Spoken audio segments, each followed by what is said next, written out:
Hi, this is Tim Hinton, the Beast of the Marching Arts. I'm the host of the Marching Roundtable podcast and the creator of marchingartseducation.com. Thanks for being here at our YouTube channel. We hope you'll subscribe so you can see exclusive live interviews, plus excerpts from podcasts, webinars, and interviews from live events. This is really the best way to find out what you might want to go back to our website and see an entire conversation. Thanks for being here. We hope you'll subscribe to our channel. All right, everybody, this is Tim. Thank you so much for listening. It's so fun to sit around and talk about marching band stuff. And today's conversation at the Marching Roundtable is going to be so extra fun because we've all sort of been a part of this great experience that they made happen at the Rose Parade. So with me today, Karen Sewell. Karen, how are you? I am great. I'm awesome. And I'm finally back in Ohio, which you didn't know is I got stuck in the Northeastern on Long Island at my sister's. So I literally got back yesterday at 3 in the afternoon. Well, isn't it headed towards you now? Yeah, now we get the second part too. Yeah. You're right out of one big snowstorm into another one. Okay. And John Waters, how are you, buddy? I'm great. And I will say Karen does bring the weather with her because when we went to California, it rained the first 2 days. And I now blame that on Karen. It was me. No, that was Mike. Tournament of Roses. No, John, don't you know that? Tournament of Roses always blames rain at BandFest on Mike because it rained like 3 of our 4 BandFests, and they go, "Oh God, Pickerington was here." It's like, it's all right. That's fantastic. He'll take it. He takes it. So we were saluting America's band director with the wonderful band director band at the Rose Parade, and I did an earlier podcast where I talked to 3 of the directors that were there, and they were just really. Like it was a big moment for each of them in their lives and as a band director. And as I said on that recording, I was sitting at home just watching it on TV and I got emotional and I was moving. I thought, oh my God, there I am. I'm getting emotional right now. Like I was so excited about it. It is. And I thought, okay, well, I'm just some guy sitting at home watching it on TV. Imagine what it meant. Not only to all the band directors like me watching from home, but of course to the men and women who were there that day. So Karen, thank you for reaching out and saying, hey, I love that podcast and I want to tell you more about it because I would love to hear more about it. First of all, when I listened to the podcast and I promptly sent it out to all the guys, what was so exciting for me was as I listened to it, I'm literally fist pumping going, oh yeah. Oh, they like that. Yeah. Oh, John. Yeah. It was like clicking off everything I wanted to have happen and they got it. So that to me was because I literally this very quickly, why did this happen? A bad thing happened and we took an event and made it into a marvelous thing because I knew that there were hundreds of thousands of band directors just like Mike out there. They deserve to be celebrated. And then the guy, I feel like I'm the Brady Bunch, the guy down here below deserved to help me make that happen because he's a dear friend. But I thought if anyone can do this, it's John Waters. So it was a very easy, let's do this, because what bigger audience do you have to get people to talk about music education? And I would say Karen is a force of nature. We would all agree. And we all have in our lives a spouse, a partner in life who understands what we do as music educators and understands the long hours and the practices in the rain and the practices in the snow and the practices after school and before school. And Karen is a force of nature and through her relationships that she has built through the Tournament of Roses, they have the utmost confidence in our ability to pull this thing off. And one of my favorite things about this whole trip was my thought as it occurred to me when we're out there and we had just finished the parade. We're all band kids at heart, even though some of us have some gray hairs and a few pounds and a few decades later after our high school and collegiate careers. We are all band kids, band students at heart. And the reaction of our membership after that parade was the same reaction as all those other thousands of kids who marched this parade and who have marched in many years before this. It was the same reaction. It was beautiful because, you think, well, we are professionals and we are august in our in our profession, and we have all of it together. Well, we had grown people coming up to us in tears, saying that this was a bucket list item and this was an experience that they'll never forget. And they had the same reaction as an 18-year-old or a 15-year-old kid turning down from Orange Grove onto Colorado. And it was just really a heartening experience. I like that one of the directors said, "Thanks for giving us a chance to be 16 again." And I was like, sure. That I guess I didn't think of it that way, but you're welcome. And that's awesome. Well, and like you mentioned, John, every band director would love to have his or her band march down that parade route, but really very few get to do that. Correct. And so each of these men sort of on this conversation we were mentioning sort of said, like, I probably never would have gotten to do this if this hadn't happened. And I think we all felt that. Like, that was one of the that was like, create an opportunity. And it was such a cool mix because there were band directors that had marched it. And so they were like the guiding lights. Don't you agree, John? It was so fun to have them, like they could respond for us. But for so many that kept saying, they were marching for their kids. There was a lady from California who was still remote, like very limited contact with her kids. And she said, she's crying. She's just, my kids, I'm doing this. This is the only thing we get to do this year is watch me march in the parade.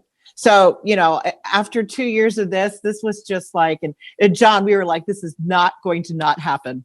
This is going to happen. I was going to be really mad.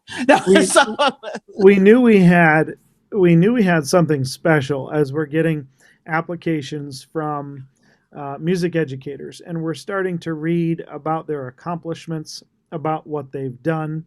And you take the acumen of numbers, just numbers in this that represented by these music educators, and you take each band director and you multiply the number of students that they've started on instruments, the number of performances, concerts, Friday night football games, Saturday afternoon football games, parades that they've done, the number of lives touched, the number of community service hours. You start adding all those numbers up with this group of band directors, and it starts to be staggering. It really starts to kind of show you the totality and the reach of music education, and that's why I think this was so important.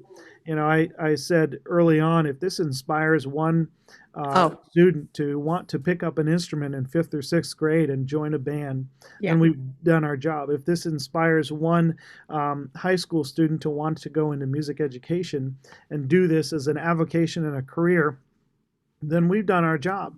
And that band and that float were the embodiment of music education in America, and what a special thing we all have, and the fact that we get to do this day in and day out, and we go to our jobs, and sometimes our jobs can border on the mundane with the paperwork and this and that, and this was a true event that allowed us to celebrate music education at its truest form. And as we went down that parade route, Tim, Karen would agree, because she was Miss America waving in the float. I was on the float. when we went down, and I've done this parade a number of times. When we went down that parade route, the audience members, the hundreds of thousands of audience members were just beside themselves. I have never seen anything like it. There were entire sections of stands that got up and were chanting, "We love band directors! Yeah. We love band directors!" They had signs. And the best part for me was, after we got around TV Corner and down the parade route, there were groups of students, middle school and high school students, who had just gathered in pockets along the route, holding up signs for their band directors. I mean, how cool was that? Yeah, and we'd go by and, congratulations, Mr. Smith. We love you, Miss Huntington, whatever, and it was so cool to see that the students were cheering on their band directors as they tried to get in there and do it. And Tim, I'm going to add this because I think I told you this, John. our float driver, it was his 35th year driving a float. Okay. And so I get down off the drum, and he's peering, talking to me. He goes, Karen, what the heck were you doing up there? Like, we were just waving, and I'm like, waving, why? He goes, no. He goes, honey, I've done this 35 years. He goes, I totally doubted the power, Karen, because he said, I've never had a float get this reception all the way down the parade route. And I go, well, that was because I was telling people to listen to my band. And he's like, no, that's it. But he was like, so I mean, I thought it was really cool that he took a moment to tell me that, because he was just like, honey, no, this does not happen. It stops after corner. He said, it stops after the corner. And he goes, you guys, it's never been that loud. So, I mean, they should feel so proud of themselves that they got, everybody. I mean, that last person remember, John, the last Utah people that had the tailgate spread, we're going to come back. And they're like, come on, and it's like, they were so excited. And I mean, and it wasn't just TV Corner. That's what was, again, that was one of my checks, to make that message go. And we did have, John doesn't know this, we've had some directors that their schools have reached out now to see, like, well, how can we settle accounts? Now they want to help pay. And you're like, well, but they paid already. But, lesson learned, that's that they valued what their director did. So I thought that was very interesting. I would say that's a very positive sign for them to make that gesture too. John, you mentioned how let's try to inspire one kid, one student to go into. I got to tell you, I feel like educators in general and band directors needed a pick-me-up. And I feel like that was part of the brilliant timing of this. Was maybe that's why I found myself so emotional about it, because it's been a really hard couple of years. And band directors have really struggled. We can't get our kids, we can't play normally, all these things. Absolutely. All of a sudden, here come a salute to band directors. I feel like it was a pick-me-up for educators that was really needed. It was what the country needed. It was what our profession needed. And the bitter irony, unfortunately, is we're talking to each other on a Zoom call. I know.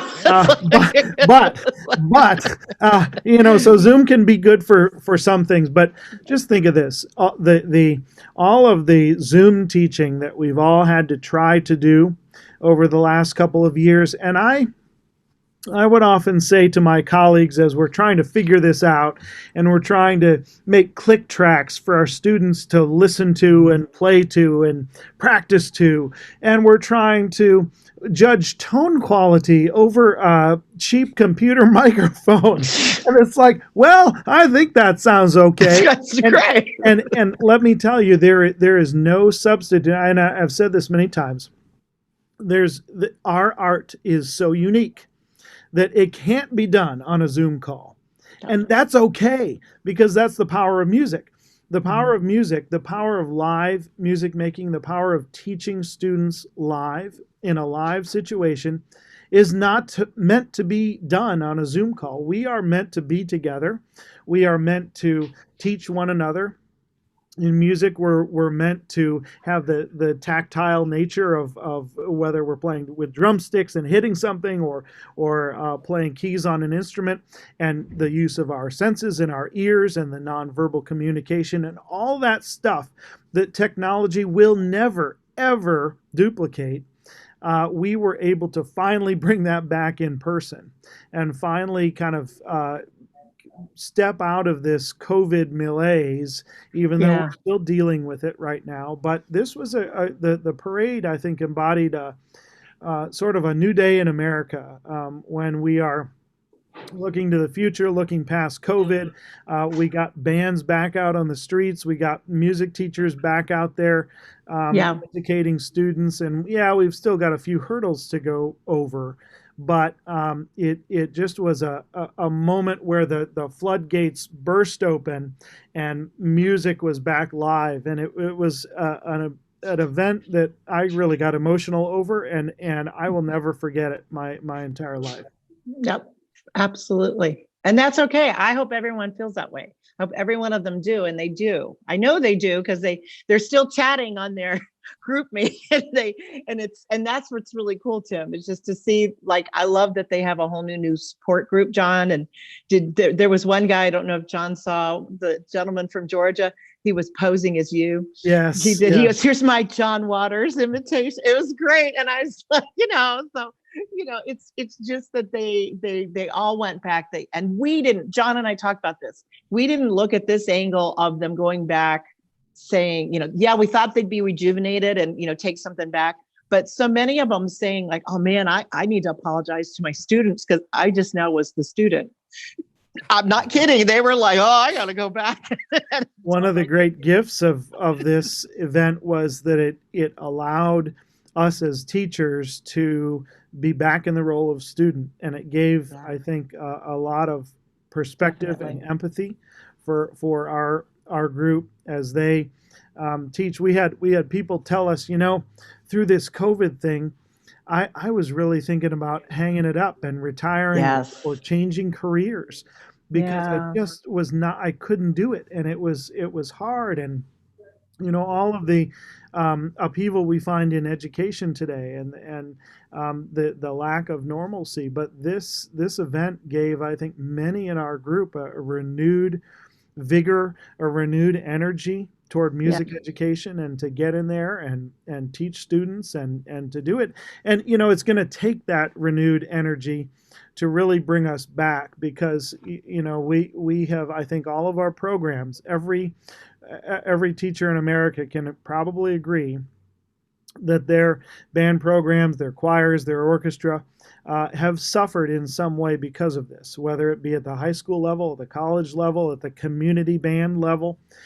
Everybody has suffered a little bit. Our numbers maybe have dwindled. There have been some students who've, for instance, going into college, maybe took a gap year and didn't start college right away, or students that were in middle school or high school that said, maybe I won't be in band because I've got this other stuff to deal with in terms of trying to learn online. And so this hole that we find ourselves in, we're digging out of. And I think for the people that were in our group, they went back to their schools with a renewed energy. Absolutely. And passion for what we do. Yeah. We never did say exactly what each of your roles was in this. I think most people kind of know, but Karen, why don't you just you sort of said it briefly, but why don't you sort of say like what you did to make this happen and then what John's role was in making it? Okay. Well, I was married to Mike Sewell and Mike was a band director in Ohio and for 38 plus years and absolutely loved it and was at Pickerington most of the time, but he did start at a little teeny tiny school named Crooksville. And his band room was a former morgue, and there was a coffin in there the first day we went. That's really two little, suburban kids. I was in Kettering. He was from Whitehall, and oh boy, I thought, what have you got me into? But It was okay. And then he went to Pickerington 2 years later and stayed there till he retired. And so, unfortunately, he passed away. He had some heart problems, and it had not took care of himself like many band directors. And so I reminded everyone at our banquet that's what they need to do. Okay. Because I want them all to come back. About 10 days after we had all this stuff, John came down. We had a wonderful, we called it the celebration. And we knew we had to do something. There was just this wonderful energy and I wanted to honor him. And I thought, he always said he had the best job in the world because where else do you get to have kids from like 5th grade to graduation? Not very many people do. So that's what he absolutely loved about his job, because you really did teach music and he taught them life. And so, we have kids that, I just thought there's got to be people like Mike, right? So how can we shine a light on them? So we got a foundation together to support, obviously in Pickerington, everything he loved. And the neat thing about Mike was he did choir, he did the musical, he helped the orchestra, he coached. He's the winningest middle school basketball coach in Central Ohio. Holy cow, he had time for that too somehow? Well, we didn't want him to be bored in the winter, and it was like, wait, and as John knows, nobody likes to be beat by the band director. So that was always fun too. Oh, who is that guy? He's the band director. So this was giving you a little taste of who Mike was. And he just loved the Turnerosas. He loved Macy's. Anytime they did any of their special stuff, he just really connected. They are like family to us. And so I was trying to figure out what can we do to honor him. My husband was a man of service. I mean, just wanted to serve, taught his kids how to do this. So that's kind of how we jumped in, got to the Termina Roses. I met with him. It was 2 months after he'd passed away. Said, hey, can we do these things? We wanted to bring the bands back from Pickerington. I thought maybe we'll do a float. You know, I had all these great ideas and they said yes to everything. So we found out we couldn't do everything at once. You know, we got the bands back and then we thought about the float, and an amazing former band dad who was in charge of all our Rose trips. And I cannot say this without mentioning Jim Keebler, driving force behind this. But Jim and I often, you know, would complete each other's sentences and thoughts. And it was very much, you know, what can we do? How can we recognize people? And he's the one that I kept saying, I want to do it again. I don't want to be discouraged. And Jim was the one that said, well, I bet if we make this a bucket list, I think people would pay to do this. And so we knew we didn't want to have to be doing tons of fundraising and lots of fundraising for the float, because that's a $275,000 float that I rode on. And it was cheap. It wasn't the most expensive one. And anyway, we kind of then we put it together, and our thought was just then as we went through here, I wanted to make, John will know, I kept saying, well, can we do this for the directors? Can we give them, you know, they showed off their half zips. Can we give them a medal? I was all these things about spoiling them then, because we have all survived COVID. I know what my music teachers at my school went through. And I just was like, then it turned into, this is going to happen. We had the numbers, and daggone, I wanted to spoil them. And then they were like little kids on our Zoom call. They'd want to know everything. And I'm like, daggone it, would you let me surprise you with some stuff? You know, and then they were like, oh, sorry. It was really funny. They were fun. But I mean, that was the whole point, was we just wanted to draw attention to music education. I wanted John to have this moment. And John, John is a very dear friend, but John, we met Johnny, little Johnny, when he was this little cute little tuba player. Mike, you know, John Wood said, you should let John come work your band camp. And so that's how we got connected, and we followed him and supported him, and, you know, through kids, marriage, all this wonderful stuff, and your career. And John was always there. He'd come work, and it ended up the last, 4 years Mike was there. He designed Mike's show, which my kids were just over the moon thrilled about. And my daughter got to actually march some of John's shows. So, you know, it was just one of those things where I wanted this young man to have another great moment, because I thought if anyone could, was you say, herd the kittens, he was the head cat herder, that John could do it. And then everybody else, I was very mindful of anyone who helped us had a connection to Mike. I thought that was very important, because then we were all vested. And I think that, you know, so I wanted John, and I will say one of my proudest moments was I got John got to march the Rose Parade with his 3 kids. And that was very important to me, because Mike got to march with Leah as a band carrier, and he got to march with my one son, and that was really cool. The other 2 didn't, and then believe me, he didn't, you know. But it's a special thing to do with your family, and the boys are the banner carriers, and we put Miss Addie on the float. She was an amazing pom-pom waver. But I wanted them to get to do this with their dad, so that's on my list to check. So, John, what do you think when she comes to you with this idea that seems impossible? Although you said she's a force of nature, so she is. Yes. Look, I love Karen Sewell, and we all do. This was Karen's big love hug to the entire band director community. Yes. You know, the love that she had for her husband Mike, she transferred to 300 band directors who marched the Rose Parade. And you know, I was just honored to be asked to do it. I have known Mike for a long time, and you know, Mike was formative in my career, as he was with nearly 100 other students. By the way, he has nearly 100 other students that he has educated who've gone into music education. Now, think about that. Yeah. A high school band director that has nearly 100 students out there teaching in music education. Imagine that. That is amazing. And Mike would always, we would ask him in to lecture our marching band techniques Yes. class every year. And he'd always ask our music majors, are you teaching kids music? Or are you teaching music to kids? And there would be some discussion, and some of the students who didn't quite get it immediately would thought, well, we're teaching music. It's all about the music. And Mike was all about the person first. We're teaching person. And he would, always say, people don't care how much you know until they know how much you care. And so his philosophy was so influential in my teaching, as it was in so many others. And when Karen asked me to do this, I was falling over myself to say, of course, of course. Yes. And there's so many other people in our little group who absolutely said yes to Karen. You just can't say no to Karen.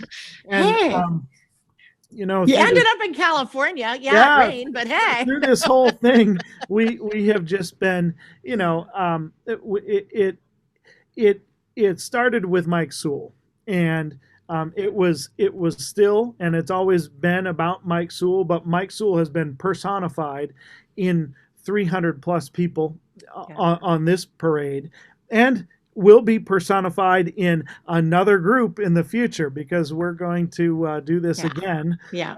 Wow. Okay. Yeah. And we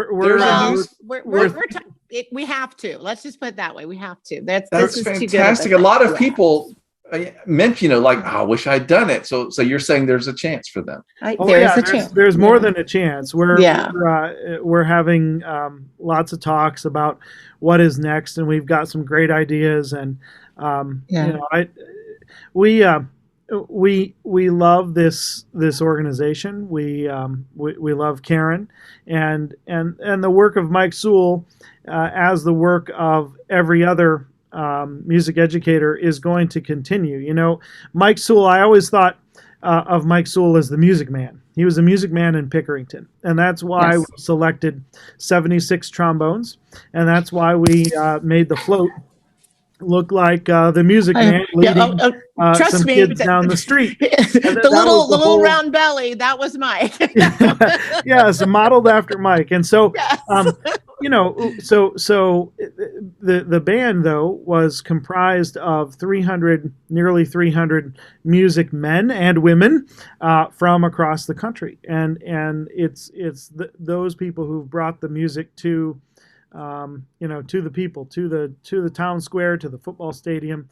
They play the soundtracks of their schools, their high schools, their middle schools, their colleges, and we had all walks of life. We had in this group, we had a person that taught on an Indian reservation. We had a person who taught on a remote island in Alaska and flew a seaplane.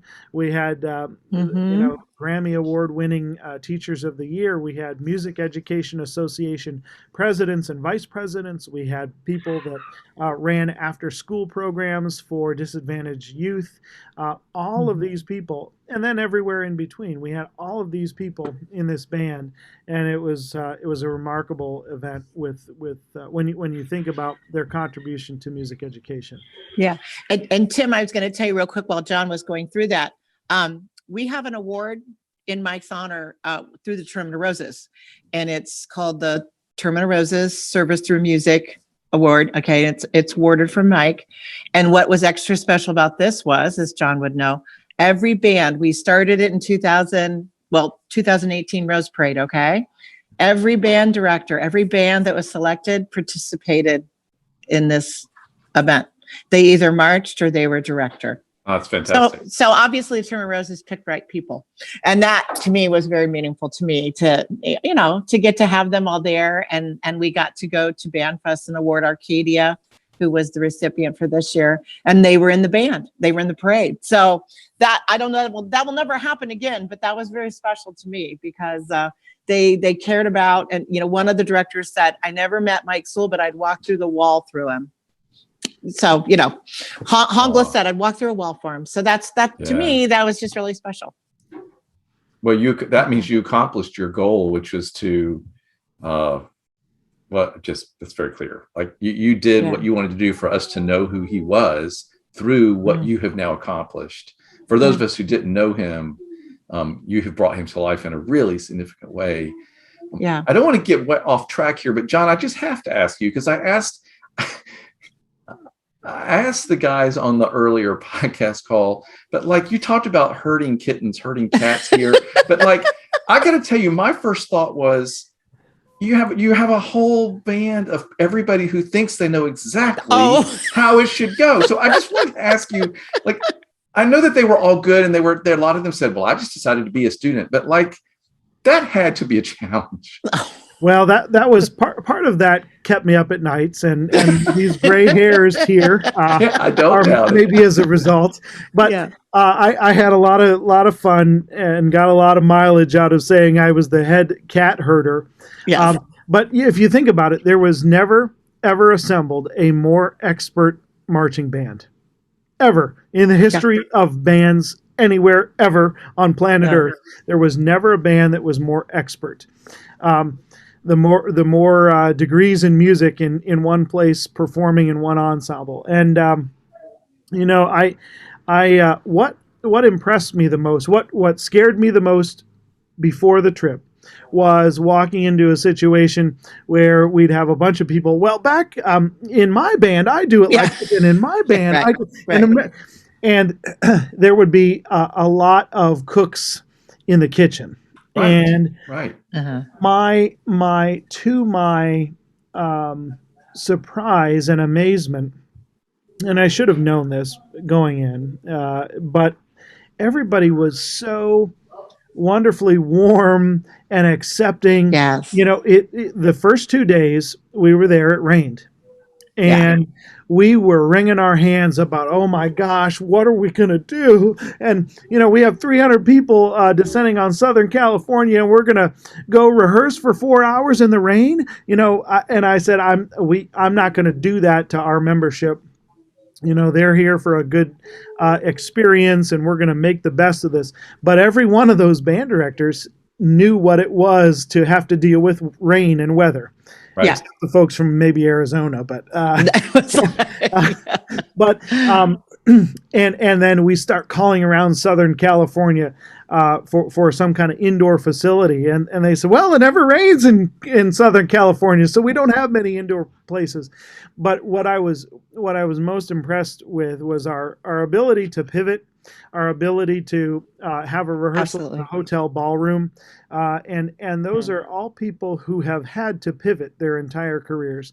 They have had to adjust to the situation. They've had to revise a rehearsal plan and then re-revise a rehearsal plan. And everyone was so warm and generous with their compliments. And, it couldn't have turned out better from a kind of a personal standpoint. And for me, everybody was just happy to kind of be on the other side of the baton. And there was not one person who ever was at all nasty about, well, you did this wrong and you did that wrong. Everybody was there to make sure everything went well. They wanted to perform well in the parade, just like we wanted the band to look and sound great. They wanted to perform well. And let me tell you, this band played. I mean, from the first note, I thought, I hope you could hear it. I mean, it on the street and on TV, you could hear, that there was this wonderful sound created by this band, but to hear it live was unbelievable. And as I said, it turned out better than I ever thought it would, because everybody was pulling in the same direction. Everybody started marching with their left foot. There were no attitudes in the group. Everybody was humble and willing to learn and willing to come from various backgrounds and do this thing. And it was a career highlight, certainly for me. Yeah. And when there's one little cute thing, John, where when you get back in after they did the move, and you do the little hop, so you make sure you're in the right. It's like, okay. When I first saw that, I'm like, dude, yes. It's like, because it was so cool. I was like, look at those lines. I mean, I didn't watch the parade till I got home to Ohio. I literally did not see the parade until January 5th. I mean, John, same way. Like we stayed after and partied, and we relaxed. Well deserved. Yes, we did. And when I finally saw it, and of course my kids had it all queued up, like, well, here's NBC, all the different stations. And it was just so neat to see them go by. And I was excited for the directors. I'm like, look at you killing this. This is like so amazing. And nobody's dragging. And then John knows, they pumped each other up down there. Don't drop out. You can do it. And I mean, Tim, we had people with boots on their feet that marched that parade. I know, that's and they amazing. finished. They finished that. And they wrote me like, Karen, I wanted you to know I finished the parade. And I that just blew my mind. And for those listening to this podcast, they might not know the length of the Rose Parade. It's long. It is long and grueling. And the Rose Parade was not intended for bands with older people, let's just say. Unless they're Marines. Marines, that's it. But our one of our team folks, John Chisetti from Lewisburg, Kansas, also the first winner of the Sewell Service Through Music Award, had his band in the parade in 2018. Was one of our directors on this trip, also marched in this parade, and he had a saying with his band, "The band makes me strong." And I could think of nothing better to say at the end of the parade and to think about that. The band makes me strong. And our band pulled each other through, as Karen just said. Yes. And when there's a moment on the parade where we go under one of the freeways. And, as band directors, when we go under a freeway with our kids or through a tunnel where it's a little booming and there's a lot of reverb, the drummers play louder and the band plays louder. Well, we got to that point and we are gassed by that point. I mean, we were, there's a half mile to go in the parade and everybody is just like, oh my gosh, and you can smell the jars of Bengay being opened up, and we were really tired at that point, and we got started under this overpass, and the band starts chanting 76, 76, as in they wanted to play 76 trombones. So we fired it up, and again, these grown adults were band kids again because the drummers hit the drums harder. Everybody was playing really loud, and we played 76 trombones under that overpass. And I'm sure the cars going over were lifted off the pavement a little bit because they just turned it on. Yeah. And there it was. The band makes me strong. And at that moment, when we were really tired, they kicked it up and kicked it in, and it was just a really neat moment on the parade route. It was neat. And then there were also, Tim, some of the guys, Rancho Verde, again, a recipient of Mike's Award, they were hopping in playing, like they would put the drums on. Here, take a break. And they were literally putting drums on and giving the marchers a break. And then they were playing, and because last time they went in 2020, it was all pressure, and they're all like, going, yeah, man, this is fun this time, and they're just running up and down. And like, there were two former Pickerington directors there that were just having a hoot, and they're running around. That's what, for me, I'm finding that out. I saw it, and then I found it out afterwards. And that's what I wanted, again, checklist. I wanted it to be like that comrade where they were just having a blast. John was having a blast. Everybody, that's what you should do when you march the Rose Parade. You really should. And all those people can take that back, and their kids saw them having fun. It's quite astounding to me that you seem to have accomplished everything that you set out, and then a whole bunch of other things that you didn't even expect. Like, it's really quite remarkable what you guys have pulled off here. And so I just, I want to thank you for all your hard work. I know it was just an unbelievable task. Preparing it and planning it and making it happen and coming up with the money and then getting all these people together. And then, it's just a monumental thing. But again, I feel like you accomplished all your goals of not only giving those participants this life-changing, once in a lifetime event, but I think you have touched all of us in a really significant way, and probably in a more profound way than you even had ever hoped. Oh, so I think it's just quite remarkable. And again, thank you for doing all that. We need to probably wrap up this conversation, although I would love to sit here and hear stories for the next 2 hours. But I'm going to just, final thoughts. John, do you want to say anything sort of wrapping this all up as we're closing the conversation? Certainly. Tim, thanks for having us, and thanks for telling our story and sharing this with an even wider audience. We are all put on this earth for a short time to do as much good for each other as we can, and the profession of music education is noble. The people who work in it are really great people. They're our people. They are us. They are our students. They're fostering the next generation of music educators. They're also fostering the next generation of music consumers and live consumers and advocates of the arts, advocates of music. They're going to be the next people who inspire a generation beyond those of us who are in the field now, and they will continue to look at the marching arts. Look what has happened in the marching arts in the past 50 years, how bigger and bigger and bigger it's become, how more specified it's become, how more complicated it's become, all of those things. And there are so many different styles of bands, from HBCU bands and kind of show band style, and then of course DCI and everywhere in between. And to be a part of all of this is just awesome. And to be a part of all of the colleagues that serve in this field is an honor of my life. So it was awesome, and we can't wait to do it again. That's exactly right. We checked up our list, and now we're putting a new list together, because Mike would want us to do this, because my husband was only happy when he was doing the next project.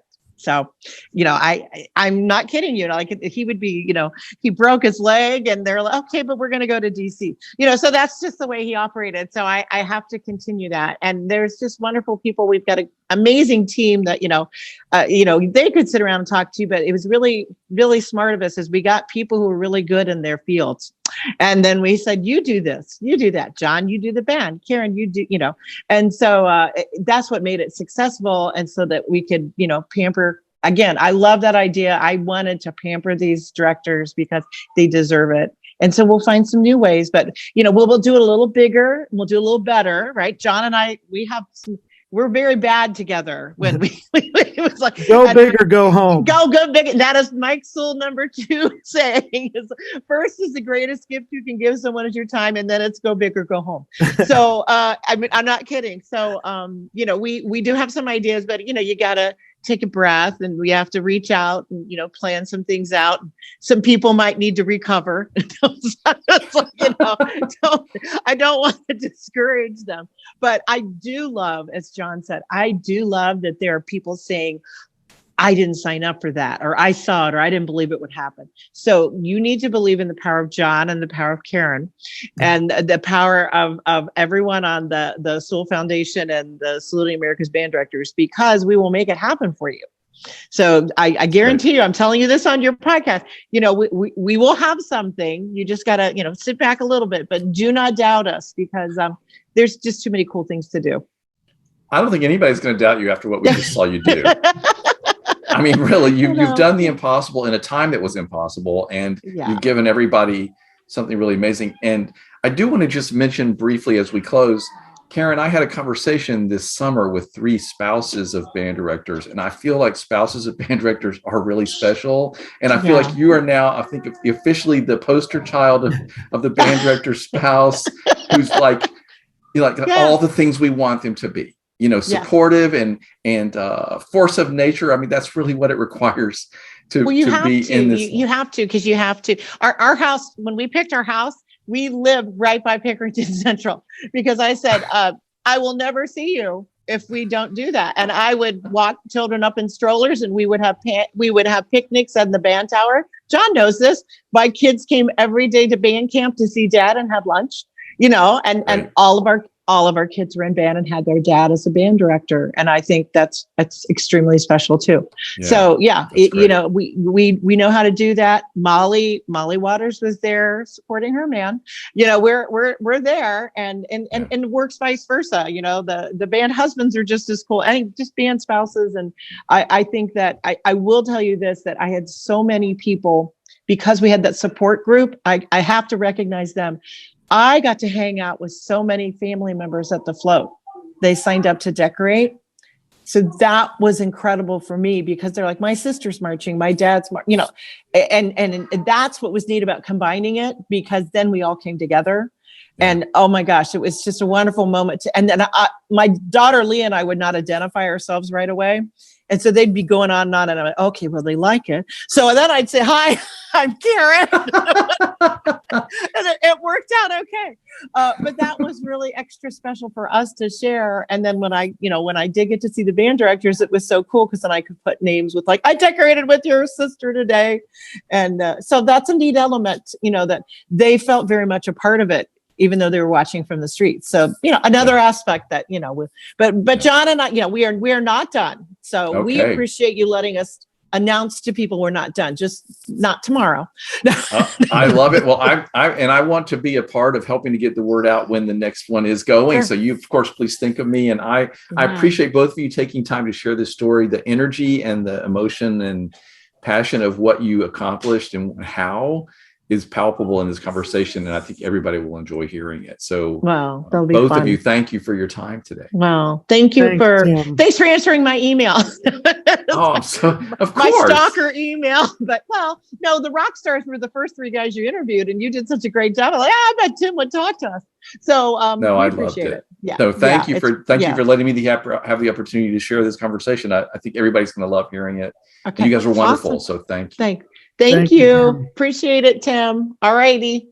Marching Arts Education is the home of the Marching Roundtable podcast and Color Guard EDU. We give you access to the top marching arts professionals through live webinars, podcasts, videos, interviews, and online coursework. With over 1,000 podcasts and hundreds of webinars and videos, there are hours of great professional development for you and your staff. Sign up for a membership to Marching Arts Education to get complete access to all webinars, videos, and podcasts, plus discounts on coursework. Many directors are using professional development funds through their school or boosters to make these resources available to their staff. Imagine what you could do with so many great new ideas from the top professionals in our activity. Subscribe to our YouTube channel and sign up for our newsletter to find out about the latest podcasts, webinars, and new content. Find all of this and sign up at marchingartseducation.com.